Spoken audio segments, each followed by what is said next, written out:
May mag-give up? Parang ikaw ba noon na nag-give up sa kanya? Hello mga kasiklab! Pag-usapan natin ngayon kung paano nabubuo ang ionic compounds. So gawin nating example ang ating asin, table salt na merong elements na sodium tsaka chlorine. So ang sodium,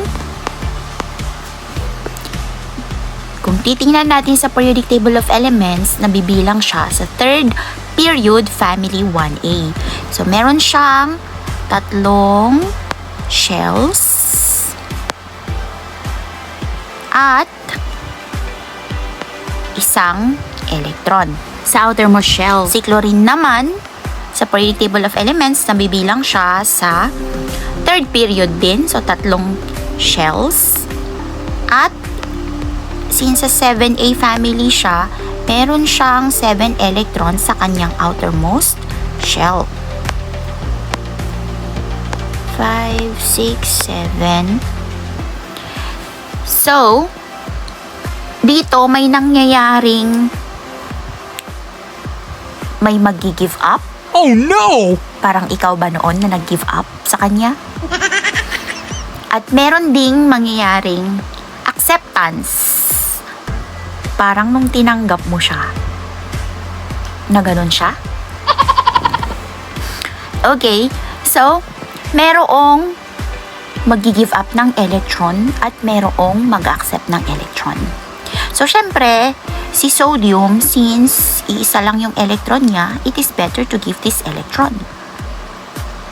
At si chlorine, since meron na siyang 7 electrons at isa na lang yung kulang para maging stable siya, so, kailangan niyang kumuha ng 1 electron. Ang mangyayari ngayon is, yung sodium, ibibigay niya yung kanyang electron kay chlorine. So, silang dalawa ay masaya kasi naging stable na silang dalawa. Nagkaroon na sila ng 8 electrons both sa kanilang outermost shell to complete the octet rule. Now, anong magiging charge nila? So, ito, na-form na yung ions. Si sodium ngayon ay, since nawalan siya ng 1 electron, parang ikaw ba noon nung nawalan ka? Anong nangyari sa'yo? Pero si sodium, alam nyo ba, kahit nawalan siya ng electron, mas marami na yung bilang ng kanyang proton, kaya yung charge niya ay positive. Dapat ganun din tayo. 'Di ba? Kahit mawalan tayo, dapat kailangan pa rin nating maging positive. Kahit si sodium na iwanan, naging positive pa rin. Tayo, kahit tayo'y naiiwanan, kagaya ng pag-iwan ng jowa mo sa'yo noon, kinailangan mo pa rin maging positive, correct?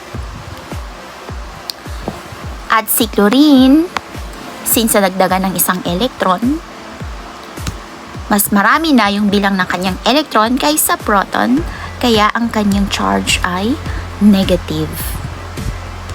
So, etong dalawa, since they are opposite charges, so they attract. Kaya, nagkakaroon ng ionic compound. Ito ngayon ang sodium chloride, ang ating asin.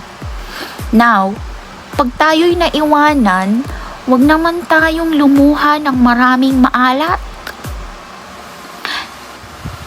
Maging katulad lang tayo ni sodium na positive. Ba? Hanggang sa muli.